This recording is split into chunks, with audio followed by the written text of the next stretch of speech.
3 years later. Hey guys, Dancy2, back with more Let's Play Golden Sun.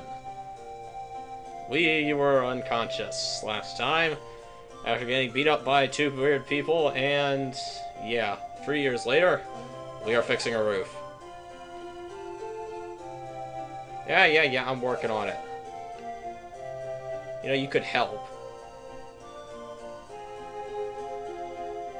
Anyway, we're going to be following Jenna for a little bit, and she's going to bring me to something that perplexes me to this very day.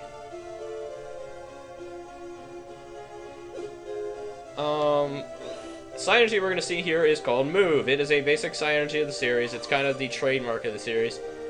And there's something very strange about Move. Everywhere I've looked up, in the first two Golden Sun games, Move is classified as a Mars or Fire Psi energy, when the only Fire adept to ever use it is Garrett. And for that matter, there's about 4 or 5 other adepts who are all Venus aligned, or Earth, who use it. And the fact that in Dark Dawn, it is a Venus move. And to any common outlooker, it would be Venus as well. I don't know why does everyone say it's Mars?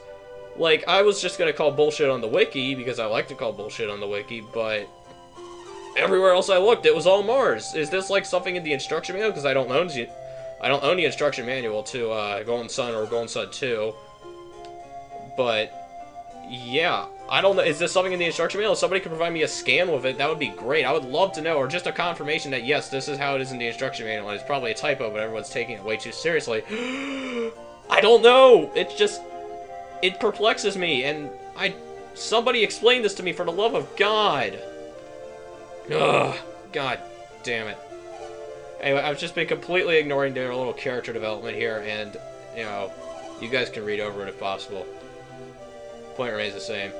I don't know why it is classified as Mars when Garrett's the only one to ever use it, and it's kind of implied that he only does because he's been training extremely hard since he got knocked unconscious and failed at life back then. But I don't know. To this day, I don't know. I do not understand. Ugh. Anyway, if it wasn't obvious from that little rant, Garrett is going to be our fire adept of the game, or Mars in this sense. And Isaac is going to be our Venus adept, or Earth. We'll get... This game is quite obviously based around the 4 elements of Earth, Wind, Fire, and Water. Yada, yada, yada. For those of you who do not know, Jenna is also Mars, but she is kind of not really important in this game as far as gameplay goes. Anyway, back with Senor Isaac, we are still fixing the roof.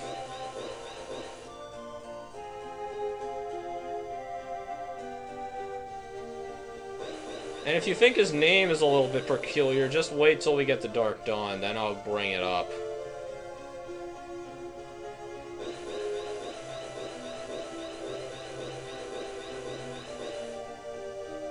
Oh, thank God I had that oh-so-handy roof repairing Psi energy. I don't know how I'd get by without it.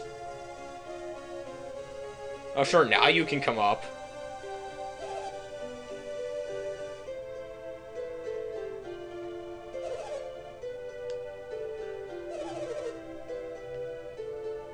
Don't you go reminiscing on me. Of course I do. I'm like 17 years old. Of course I'm going to. Actually, I forget if Isaac's 17 or 16. I think he's 17. The only one I know for certain is Jenna's supposed to be 16, and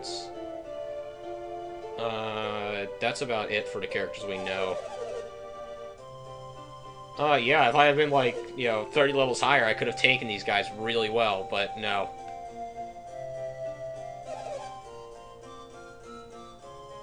Yeah, that kind of sucked.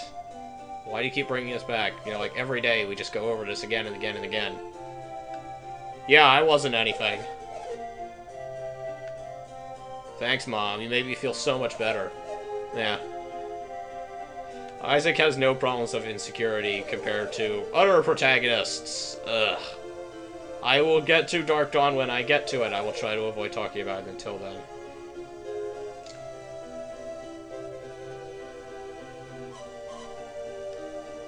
Jeez, you don't have to scream in my ear, Jenna.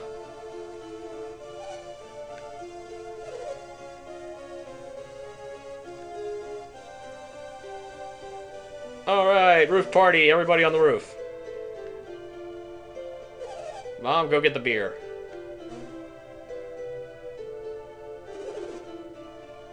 Sweet. And I have not brought him up yet because we have not met him yet, but Crandon is probably one of my favorite characters in the game. Yes, that is very strange, but between all of the games, Crandon is probably the single most important character in both story and character-wise. Because they do something with him that I have not seen done since, well, I have seen done since, but I've never seen done as well. And I won't really be able to bring it up until Golden Sun 2, because it doesn't really affect until Golden Sun 2.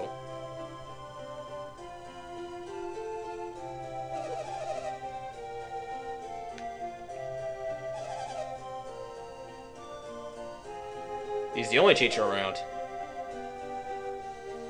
Aside from making giant not giant, but monstrosities of magical proportions, I have no idea. And that was a crappy segue to try and relate this to FMA.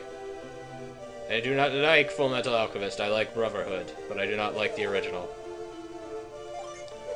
Anyone wants to fight in the comments, go ahead, I really don't care at this point. Anything to get me some comments. Darn right I am. Whoa, watch it, hon. Ah! Damn it, Garrett, I just fixed this fucking roof. And here's, I guess, a good time as any to bring it up. And I'll go a little bit more into this in Dark Dawn, but really, I think the sprite-based graphics were so good in this game because they knew how to use them right.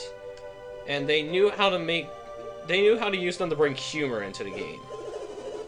And how to have them act and still hold a dramatic weight, but at the same time be able to take the shit out of everything just as easily. And this is a pretty good little demonstration here, with us just goofing around on the roof. And really, the conversion into 3D graphics for Dark Dawn lost a lot of that, and it's not something you notice on a first playthrough until you sit down and think about it, and then you realize, wow, there was like absolutely zero humor in the entire thing. And you know, sometimes humor can be really inappropriate, but I think this game, I think just by looking at it, and I wouldn't call it super deformed style characters, but, you know, the slightly-ish SD characters, you kind of get the feeling that, yeah, we're in for a wacky joyride, and, you know, this is going to be fun. This is going to be fun, it's going to be a little bit serious, but at the same time, it's just all going to be in good taste. Dark Dawn just doesn't have that. And I think that was just a really miscalculation on their part. And honestly, unlike a lot of things in Dark Dawn, I can't exactly blame them. Like, I'll blame them for a lot of things, but this is something that really, going into it, I think I would have made this mistake. You know, trying to get better graphics. Yeah, we got 2 Mars Adepts. Mom, you fixed the roof this time. I'm going to hang out with the old man. I forgot to go get a timer in between this episode and the last because I had to re-record the ending. Shit. I guess I could screw around in town for a little bit. Uh-oh. Yeah, this is another little issue that people have brought up, that apparently, even though they look like logs, they're called training stones, and really, I don't care. Unlike some other things I'll bitch about, that the wiki is bitched prophetically about. I don't even know. Prophetically, profusely? I don't know. The wiki bitches like hell at certain tiny little nitpicks. Like this. And it's just, really? Do we need to? Do we really need to? Anyway, Garrett has a huge family, if you cannot tell already. And this is probably one of the most blatant and... Oh, wait, it's not here. I thought it was somewhere else. No. Because I have to wait for Crandon, of course, so I'm not going up there without him. Oh. Gotcha. I thought thought there was something here that I wanted to bring up. Is it down here, maybe? Yes, it is. This is possibly the most ridiculous and stupid wall in a game.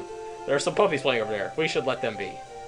Yes, we can literally not go down those stairs because there are puppies playing there. I do not even want to think about this world anymore. Yeah, let's just keep going. This will be a long episode.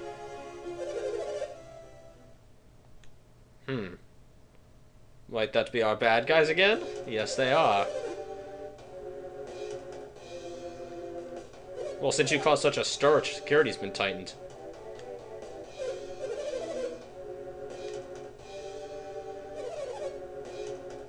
Yeah, he's an old man. What do you expect?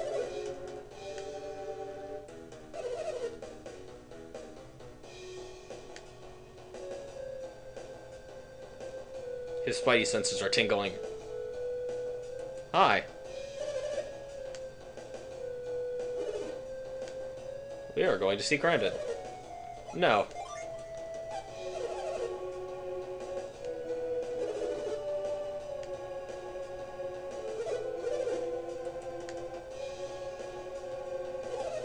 You seem awfully hostile for someone who's not sneaking around.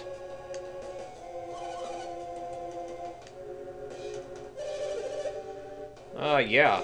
Kind of.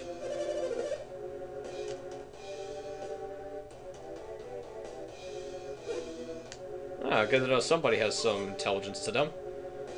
We are obviously very late. We had a roof party.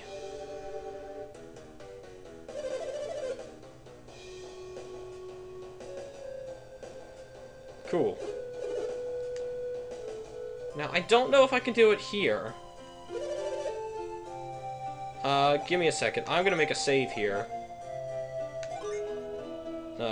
For later.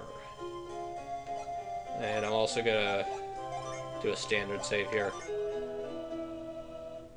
Because I might be able to do something with this. I'm not entirely sure. Before we change our minds, okay. It's not gonna be too important, but let's just say there are other things I plan to do as well.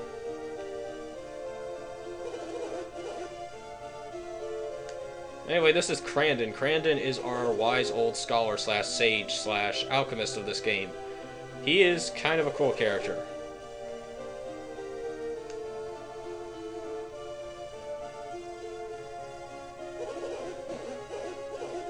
He is also our plot exposition, and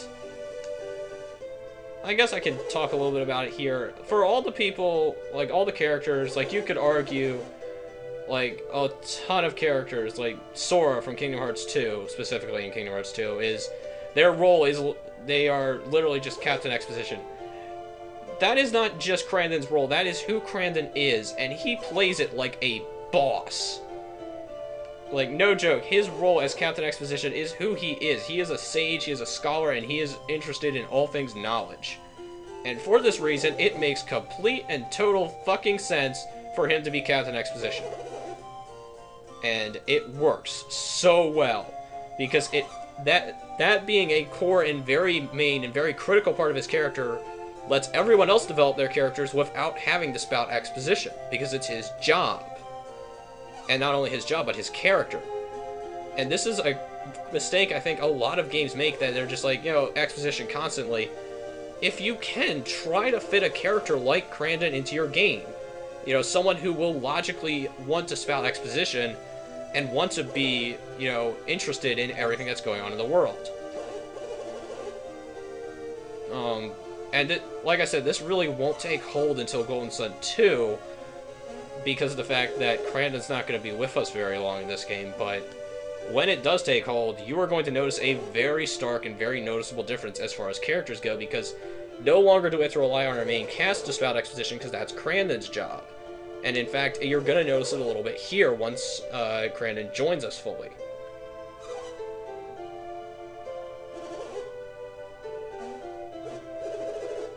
Anyway, that's a very little noticed thing, is that, you know, Crandon adds a lot to this game.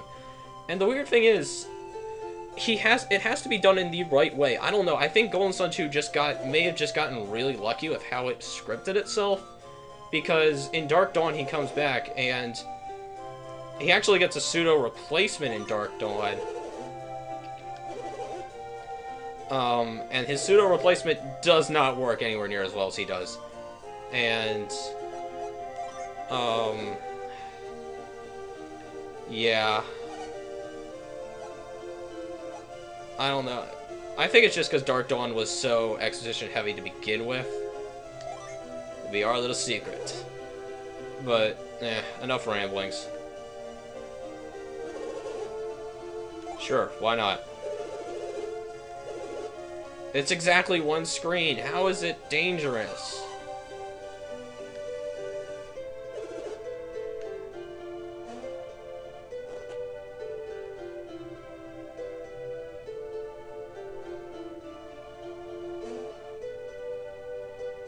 Anyway, Corinne is going to grab his sacks, and we'll be off. And this is where I get to say, I'm going to take a stop for a minute. And see how this went. Hopefully I won't have to re-record again. Anyway, next time, we will head up to Mount Adept and do stuff up there. See you guys then.